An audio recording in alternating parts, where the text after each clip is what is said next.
এই জায়গায় তোরে কেডা আইতো কিসে? ওই তোরা আটকাইছে কেডা আটকাইছে? আমি আটকাইছি। আপনার অনেক সাহস, বিশাল বড় কলজা আপনার।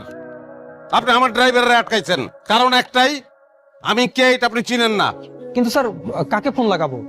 অমিতাভ বচ্চন তুই কোন মনে গা crorepati মারাস তুই আমার লোকে না? অপশন দাস তুই আমারে? Sorry sir. স্বরাষ্ট্র। সালাম আলাইকুম মামা। ভাগ্নে, আমি তো সচিবদের সাথে মিটিং করছি। সচিবের লগে মিটিং গুল্লি মারেন মামা, আপনার বাইকনারে একজন অপমান করছে। তুই শুধু নামটা বল, আমি তার জীবনটা হারাম করে ফেলামু। ভাইজান আপনার নামটা একটু বলেন। আমি আবার কখন আপনাকে অপমান করব? এই নাম কত? নাম কত? নাম ক? সোবান।